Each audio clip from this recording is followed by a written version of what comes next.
আসসালামু আলাইকুম। ঈদের পর দিন আজকে চলে আসলাম জমিনের পাড়েই। দেখেন, এ হচ্ছে আমার সবজি ক্ষেতের চাং দিছি। গাছ অলরেডি চাঙ্গে উঠে গেছে। শশা গাছ ওদিক দিয়ে দেখাবো ইনশাল্লাহ। এগুলার গোড়া এগুলো পরিষ্কার করতেছি। আর দেখেন ধান, আমার সবজি ক্ষেতের পাশে আমার ধান ক্ষেতটা। আলহামদুলিল্লাহ, এ দেখেন আমার মন যে কী লাগতেছে। আমার স্বর্ণ, এগুলা স্বর্ণ ভাই। আমার কি বলবো, গাম জড়ানো। শুক্রিয়া। হয়তো আর বেশি থেকে বেশি হলে 10 দিন পরে ইনশাল্লাহ কাটা হবে। এই আল্লাহর অশেষ রহমত ভাই। এই তো গাছ আমার চালে উঠে গেছে অলরেডি।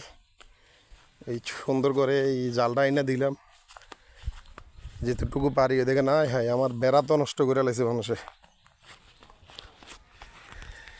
বন্ধুরা, এরকম পাশাপাশি করবেন।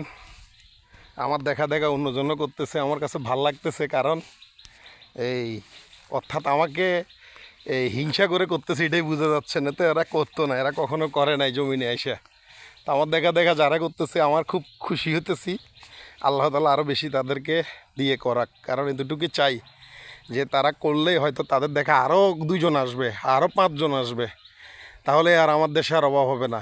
এটা আমার দেশের জন্য অনেক বড় একটা অবদান। প্রত্যেকের জায়গা থেকে প্রত্যেকে একটু একটু করলে হয়তো আমাদের দেশের টাকাগুলো রিজার্ভগুলো অন্য দেশে যাবে না।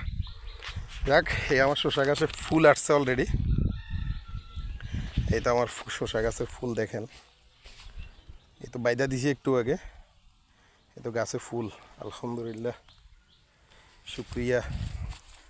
এ দেখেন, এগুলো আশা করি নাই, কিন্তু আল্লাহ মনে হয় এগুলো থেকে যেভাবে ফলন দিবে, দেখি না আল্লাহ কী করে। প্রত্যেকটা গাছে ফুল আসছে অলরেডি। চালে উঠলে বোঝা যাবে আর কি। এক ভালো লাগতেছে আমার দেখা মানুষে আরও করতেছে চারিদিকে। এরকম করুক আমি চাই। আর আমার জমিনে যে ঘাস, এই ঘাসের জ্বালা যন্ত্রণা আর বাঁচতেছি না। একটু লং ভিডিও দিলাম, 2-3 মিনিট ভিডিওটা দেখবেন। আপনারা দেখলে আমার ভালো লাগে। আর যাদের জ্বলবে তারা অবশ্যই আমাকে জ্বালানোময় ভাষণ দিবেন, কমেন্ট করবেন। এ দুটোকে কমেন্ট না করলে বুঝবো না। আমার বেগুন গাছের অবস্থা ভালো না। আমার বেগুন দেখছেন, ভেন্ডি গাছ উঠছে মাত্র। তোকে এতটুকু বেশি কিছু বলবো না। এই পুরো চালটা দিয়ে দিছি, আরও ফালা দিতে হবে, এরকম ফালা দিতে হবে আর কি।